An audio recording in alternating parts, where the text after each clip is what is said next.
Without any more of my time, I'd like to introduce Bill Pierce, State Mining Inspector.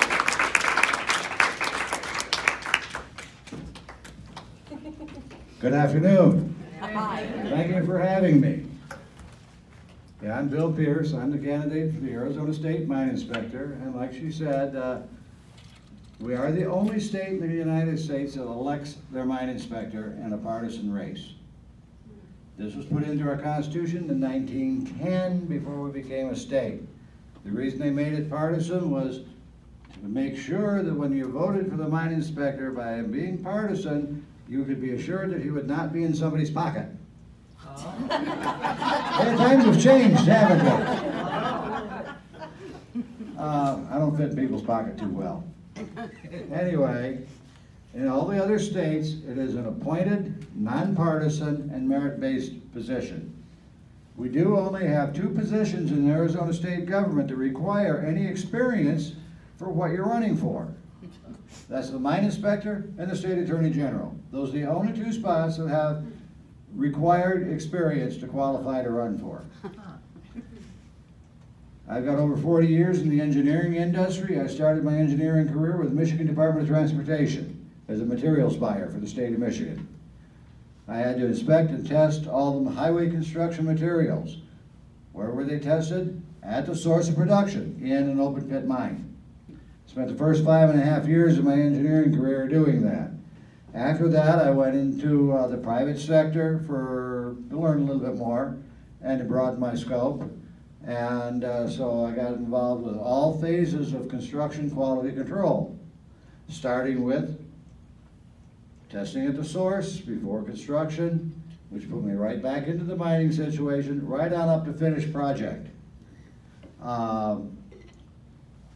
So I've been involved in and out of mining for over 40 years. Well, 44 years, 5 months from the time I first went into engineering until I retired in on November the 1st of 2012.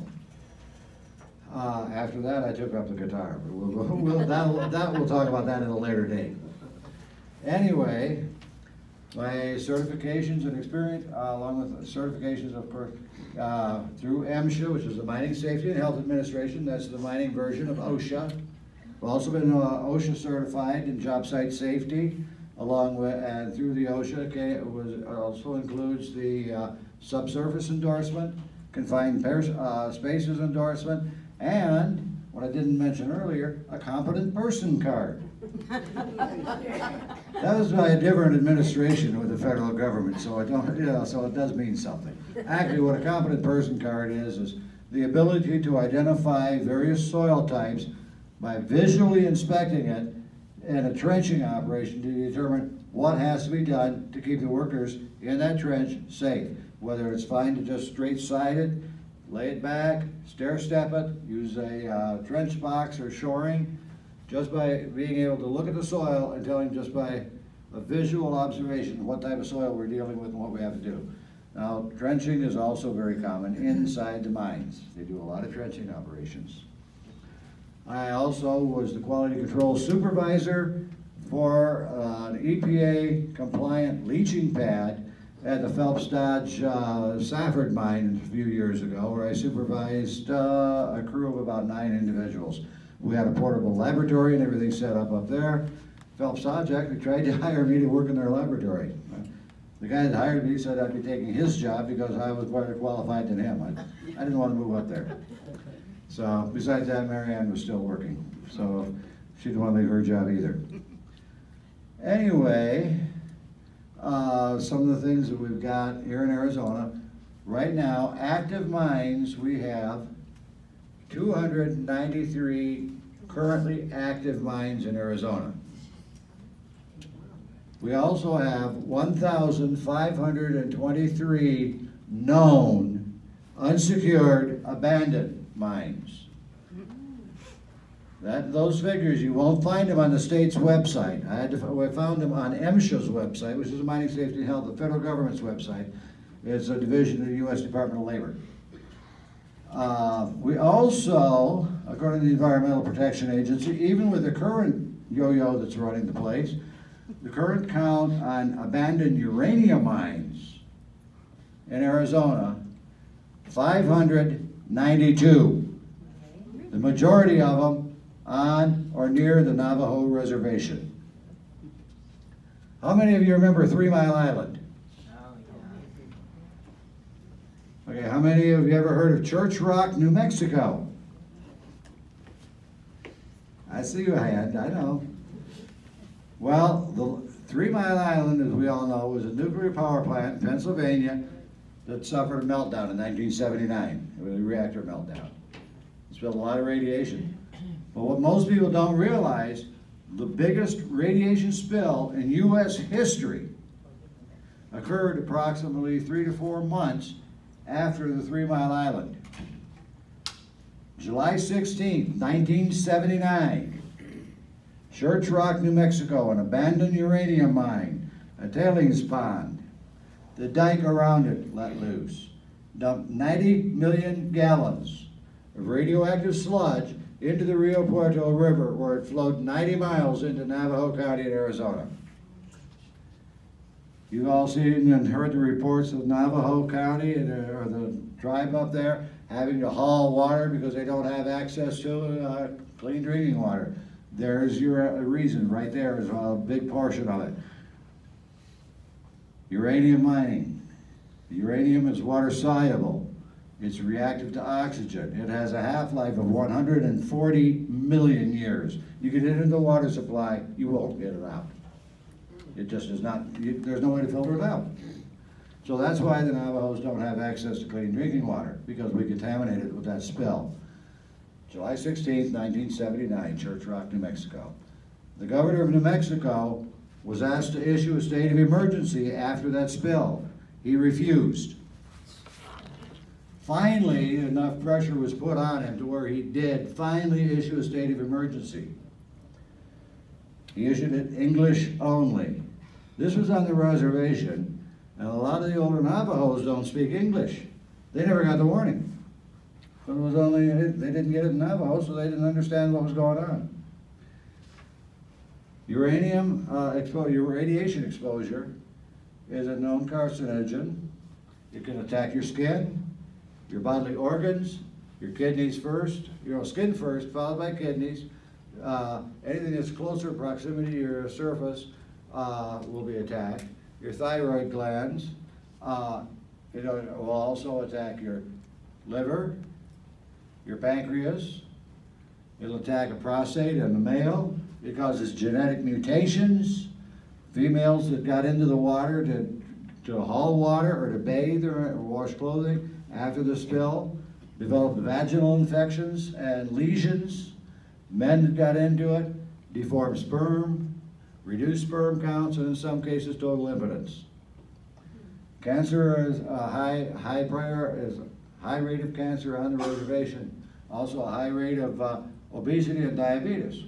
Well, when you shut down the thyroid gland and then turn around and shut down the pancreas, what do you expect's going to happen? Now, I'm not a doctor, but that tells me that those two issues right there are probably one very good reason why the Native American community up there has so much trouble with obesity and diabetes. There are also a large number of children have been born deformed or with mental problems or learning disabilities because of the mother's exposure to uranium, even uranium dust. During the Cold War, that's what these mines were from. During the Cold War, the government coerced the tribe into mining for uranium because you can protect what you've got, what we've let you keep, we'll let you protect it from the Russians.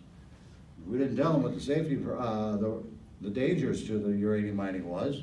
Didn't tell them that.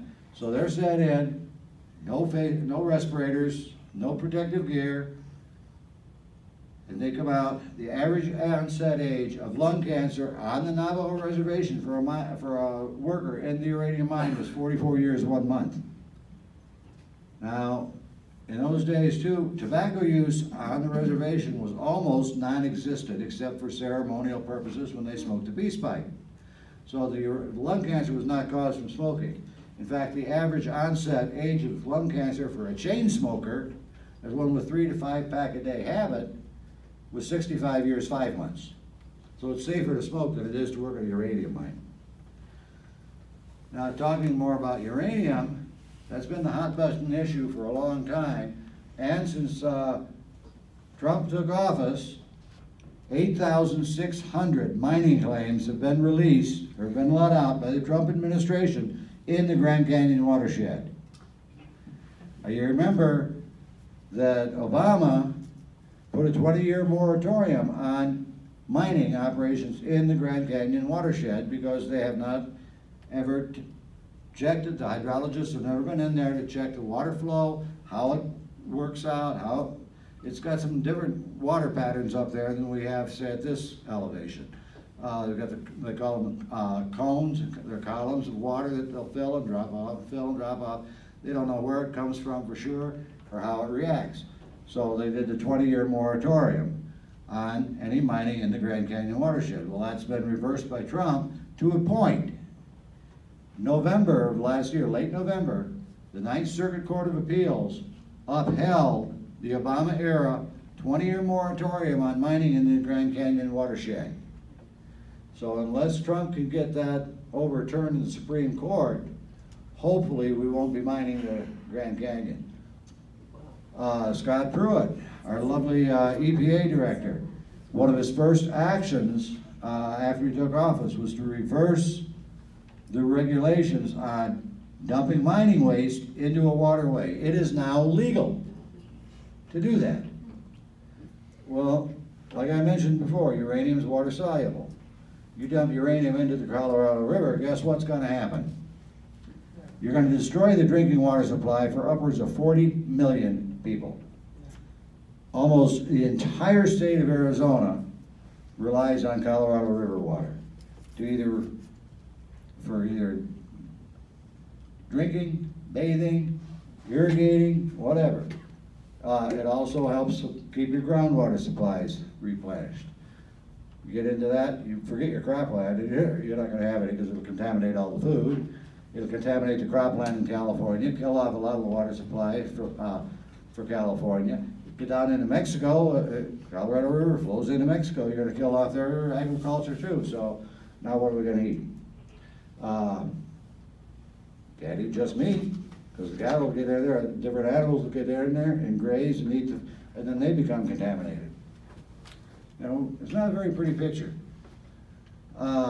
Unfortunately, in the state mining office, we have no authority to say, no, you can't do it. What we do have to do is warn people. I am a licensed radiation safety officer. I'm licensed by the Nuclear Regulatory Commission. By law, I am required to warn people about situations like that, especially anything involving a radioactive release or a potential release. It doesn't even have to happen, but I have to warn people about the potential. That's required by law. Technically, I'm also supposed to remain neutral on new mining operations. Well, that's kind of difficult to do in certain circumstances because of what I'm required by law to do. So basically, in order to get around the neutrality issue, I can be against the mining operations in this location, not necessarily against uranium mining, but in this spot because of the problems. Is it okay elsewhere? It could be, but I'm not worried about elsewhere right now because that's not where they're doing it. They want to do it up here. So, you know, you can take it for what it's worth, whether I'm against it or for it, but I'm going to warn you. Either way, I'll warn you and make sure that we don't want anybody getting killed. And especially when you take a drink of water and the water kills you, I mean, you know, it's not good. So anyway, that's basically the whole thing in a nutshell. Well, I've also been trained, I think I mentioned, by the Environmental Protection Agency. That's not a certification. They don't technically issue certifications. But it's, I've had the environmental training from the EPA in erosion control and groundwater protection, of course, the Nuclear Regulatory Commission. I've also had the California environmental training in California erosion control, wildfire suppression, and groundwater protection. The California one's a little different. We don't have to worry about that because if we had to follow that, I'd be wearing a hairnet over my beard anytime I'm out and about. So, But the whole thing, you know, it's, with all the mines that we've got, thanks to our illustrious governor and his budget cronies, the mine office has a grand total of 4 inspectors in the field. Yeah, we're required by law to secure the abandoned mines. And like I said, 1,523 known, and conservative estimates put the number closer to 4,000 that we don't know, total, including what we don't know about for sure. And that doesn't include the uranium mines. The EPA is working on that. That's now a Superfund site. Any mine with over 50 employees is required by law to be inspected on a quarterly basis. Because of staffing shortages and budget cutting, it's not happening. Morenci, January 2017, their first quarterly inspection, 218 violations of MSHA safety rules. Second quarter inspection, didn't happen. Third quarter inspection, didn't happen. Fourth quarter, an additional 78 safety violations of MSHA rules. No re-inspection to see if the original 218 were ever corrected or not. There was never any re-inspection done on that.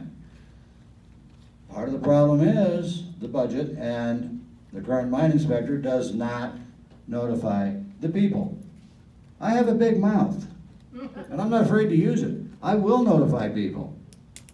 If you wanted to see the results of any of the mines that have been inspected in Arizona, you'll never find it on the State Mine Inspector's website. You're going to have to go look for it in the U.S. Department of Labor's website until you find MSHA, and then I'll tell you what, even knowing what I'm looking for, it takes an hour to find it. If you don't know what you're looking for, you'll probably get mad, get frustrated, and give up before you ever do. Well, I found a listing of every mine violation, including two violations at the only operational uranium mine in Arizona at this time. It's non-producing because the price of uranium is so low, it costs them more to dig it out of the ground than they can sell it for. But they've got some that's already been dug out, they're still processing and shipping. Last year, they were inspected. Now they keep their work staff at 49 or fewer, so they only have to be inspected on an annual basis. But last year, one inspection, they got cited for failure to report an incident in a timely manner. Something happened, they did not report it. Since it's uranium mining, it's supposed to be reported both to the Arizona State Mine Inspector's Office and U.S. Department of Labor's the MSHA Division. It's supposed to be reported. They were also cited for failure to preserve evidence of an incident.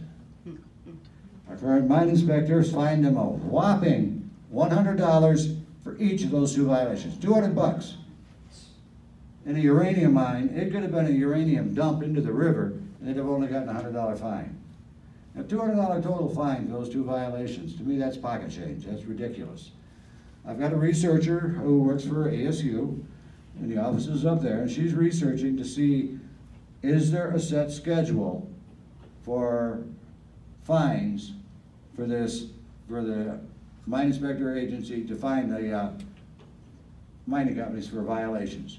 As it looks right now, there is no set schedule, that it's up to the mine inspector's discretion. Well, to me, it sounds like a $200 fine for something like that is way too little. I think I'd take it up by a factor of maybe 100 times that. You gotta wake them up. Don't want to put them out of business because then the people lose their jobs. But at least you gotta wake them up, because the main thing that we're concerned with is the safety of these workers. And when a worker is injured and they don't tell anybody and they cover up the evidence to it, that's not good business policy. And that's exactly what happened up there. Somebody injured their arm and they didn't report it, and they covered up the incident. That's not, that's not being a good steward for you. That's not taking care of your workforce either. Shows you don't care. So, one of the things that I would love to be able to do is make our estate's website a little user-friendly, so anybody who wants to learn something about what's going on, they can look. Also, any incidents like these that occur, gee, wouldn't it be nice to let the news media know, hold press conferences or whatever, let the people know? I'd sure want that to happen, especially if I lived in the path of something like that. I would definitely want to know. Get time to get the heck out of Dodge. And so we've got, we just need to get somebody in there that really cares about the people and not looking for a paycheck. It's the lowest paid executive position in state government. Like I said, I'm a retired engineer. I don't need the money. So I'm not looking at it to get wealthy.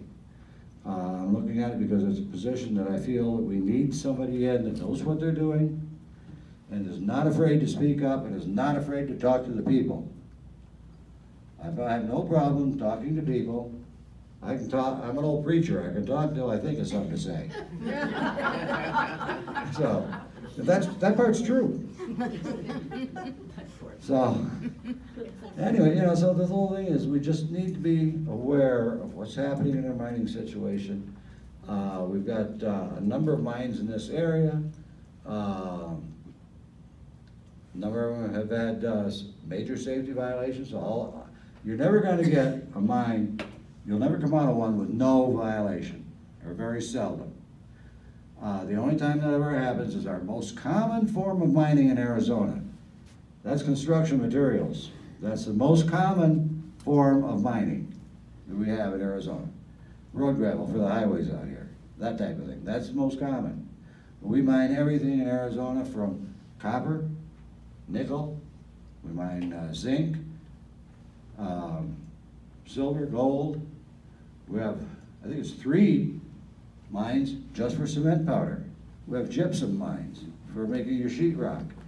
Anything you can think of that you wear or have in your house comes out of a mine. The snap on your boxer shorts, that comes out of a mine, the metal snap. Any form of metal comes from a mining operation. So mining can be, is a very important part of our life. Let's just make sure we do it in as safe and as sound a manner as we can, and keep an eye on our environment at the same time. The mine inspector's office has no jurisdiction over environmental regulations, but I do have, since I've had some of the EPA training, I know who to contact when I see something, and I know how to make noise about it. And the Arizona Department of Environmental Quality, the people that are in there, I've dealt with them a lot on other projects, whether it was for the Bureau of Indian Affairs or I've done projects for practically every governmental agency out there. So I'm familiar with the people, I'm familiar with a lot of our environmental people, and we've got some pretty decent people in our environmental office, and they got some pretty good talent. So I know who to contact and what to do. And anyway, if would you entertain some questions from the audience? Yeah, sure would. Yes. I saw that hand back there first. So the first question I would ask is, where is the reporter? They should have heard it so they can put it in the paper, but this limited small number just heard. Secondly, I want to know, are you the only one running? Who are your opponents? And you might say it's supposed to be partisan, but I met one yesterday. Of course they are partisan. For your partisan, I hope, in the right way, of course, the correct way. And then I want to know something that is you should know, I suppose. Who you haven't mentioned at all is Mother Earth. And I appreciate that you want to protect the people so they don't lose their jobs. Well, I have a little different opinion. Rather than getting killed off slowly, rather have them lose the job and collect unemployment. Secondly, you said it was ridiculous, it was only $200. I call that criminal. So where's the outrage about all this? I mean, uranium, I had no idea we have so many mines. And then lastly, I happen to be fond of pineapple cactus.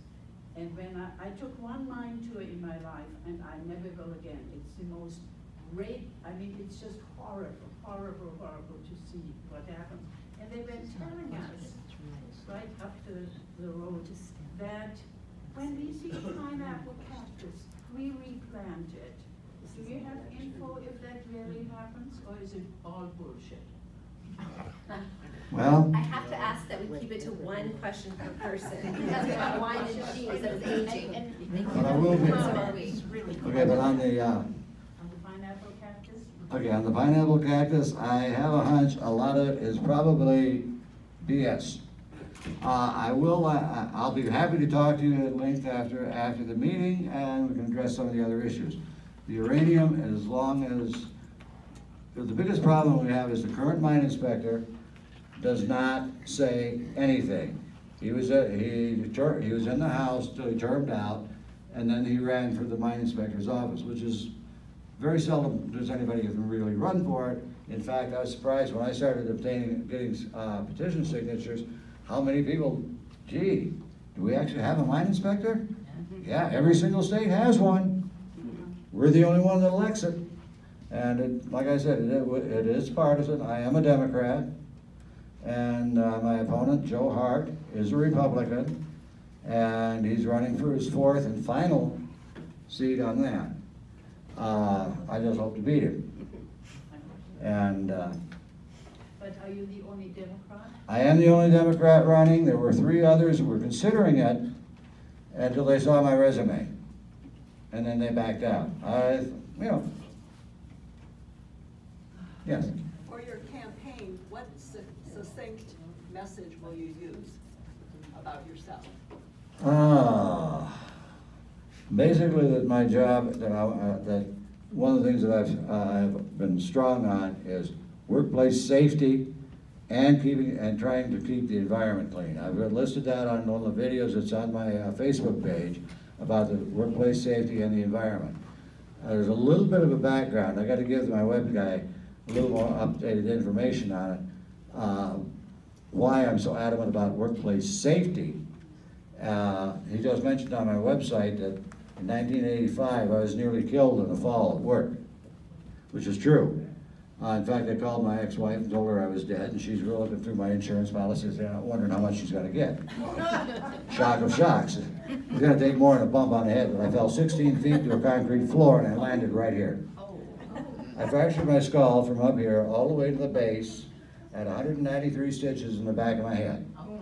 But just before I hit the concrete, there was one little thing that saved my life. There was an iron stair railing.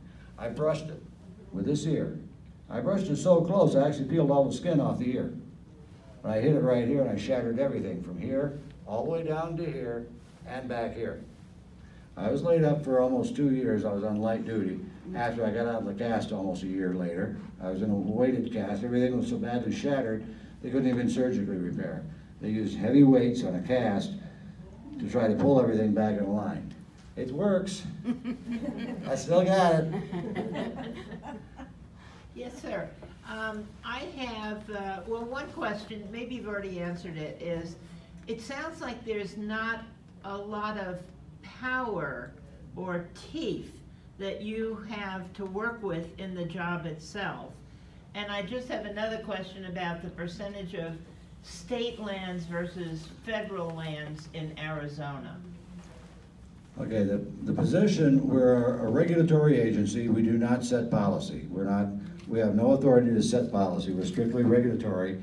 We're like the police agency. We have to follow the laws. We have to follow federal guidelines, which are set by MSHA, which is the federal government. Those are the rules we have to follow. And so if there's any regulations or anything, or if they're changing regulations that we disagree with, we can't refuse to follow them, but we can make a lot of noise about it. And there's one in particular that the new director of MSHA decided, okay, if we're out into one of the mines doing a training session, because everybody that works in the mine has to get certified through MSHA. So if our office goes out to train somebody and we see a major safety violation while we're training, it used to be you could cite the mining company for that violation. New rule now that the new guys in there that Trump put in, no, you're not there for that. You're there to train. You cannot cite them. They could kill somebody in your presence with unsafe work, and you cannot cite them for it because you weren't there as an inspector to inspect. You were there to train. And things like that I don't like. And like I said, I got a big mouth, and I will use it. And what about the percentage of state versus I'm really federal not sure. I know that the state has more state land here than like they do in Nevada, because Nevada's 3/4 of Nevada is owned by the federal government. Right. And I'm not sure what the percentage here is. Thanks. She had her hand up. Okay. Given the environmental issues and the safety issues and the toxicity of stuff that leaks out of mines, would you address the issue of unsecured abandoned mines and what that means, that they're unsecured? Well, by unsecured, it means that they're open, accessible, easily accessible to the general population. In the past, I think it's 20 years, 12 people have died in an abandoned mine. Current Arizona standard for securing an abandoned mine, it's a joke. The current standard is a barbed wire fence, one strand of barbed wire, 4 foot apart, 4 feet high, with a sign.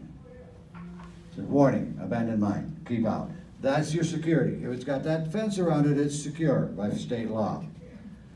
The problem is, well, especially with the underground mines, a lot of them, you now have habitat moving in. A number of them have bats now residing there. Now, in order to secure them, the thing that would be best would be fill them in. Problem is, can't do it. Have to have an environmental impact study run. Those take anywhere from 1 to 5 years to complete. So what I would like to see happen is the funding would have to be there, but you could secure them in a manner with like a mesh or something, so animals or other critters, habitat can get in and out, but people can't. So, and that would be the ideal. Like I said, we've had all those, the uranium mining, there's no way to secure any of that, really, and really, you know, it's just, basically, we've destroyed the land. The half-life on U-235 the uranium that's most common in Arizona is 140 million years. So restoring the land there is virtually impossible, and it's very hazardous to the people that are going in there trying to clean it up. It's just a bad situation. And we have, in our nuclear arsenal right now, at last count that was released to the public, we have 7,200 nuclear warheads. 100 nuclear warheads in an atomic war, you don't have to worry about it cleaning anything else up because we're all going to be dead. It will kill the entire planet. We have enough nuclear arsenal right now, we can actually change the axis, the tilt of the Earth, to a point where you think global warming is an issue now. Wait, touch off a couple of those things in a war, hey, your global warming, you're going to really magnify it, it's going to really be bad. There is a video on my Facebook page that shows what will happen in case of a nuclear war with as few as 100 nuclear warheads dropped by both countries. That's not very much. We don't need more nuclear warheads. In fact, uranium used to be used in nuclear medicine to treat cancer. They've stopped using uranium. They've gone to cesium because it's more stable and it's a lot safer to get to work with. Yeah, I just wanted to mention that there are petitions circulating for him. He's the only Democrat running, so you can sign this petition. We need to get him on the ballot. We really want to get the Republican out who's been holding this position. And would you tell them, just because you thought you had your signatures, would you explain what happened? Yeah, when I first filed to run, and we were told, okay, I need 5,000 valid signatures statewide, and that included my 20% overrun to make sure, you know, you got to have a certain percentage of extra signatures to compensate in case somebody gets knocked off the ballot. If it turned out maybe somebody was not registered to vote or spelled their name wrong or something, you know. Well, about 6 weeks ago, they decided, no, we're going to change that. Now we're over the 5,000, so now they changed it. And so now we're going to need, with the override, we're going to need close to 7,000. So we're about 1,300 shy right now. At the Red for Ed movement, Mary Ann and I picked up a couple of hundred ourselves. And one of my volunteers was there all 4 days of the Red for Ed down at the Capitol. And she got almost 800 in 4 days. So we're going to be getting close, but I want to make sure that I have a good cushion, because we do know that my opponent is using High Ground Consulting, which is, according to my financial guru, is one of the nastiest Republican consulting companies you're going to have. And he's going to challenge everything that he can challenge. So I want to make sure that I come out of this real nice and squeaky clean and whooping. So you are a clean elections candidate, correct? Yes, I am. So how much seed money are you looking for? And Well, seed money, I still got quite a cushion I can go. But I'm limited, total contributions cannot exceed $19,909 in seed money, total. Nobody can donate more than $160. On the clean elections, it's all $5 donations. And we're right about, I need about 25 more of them, and we'll be over on that one. I think we can do that today. And I've got, and I do have forms in my briefcase. Mary Ann would be happy to run around and pass them out. We're going to grab those now. I think we'll take one more question and then we'll adjourn to social. Okay. Would you please explain the reporting chain of command that this office has up through the Arizona government? Basically, the mine inspector's office, they primarily report directly to MSHA. The governor and legislature are supposed to get some information, but most of it goes directly to MSHA. Thank you. Thank you very much.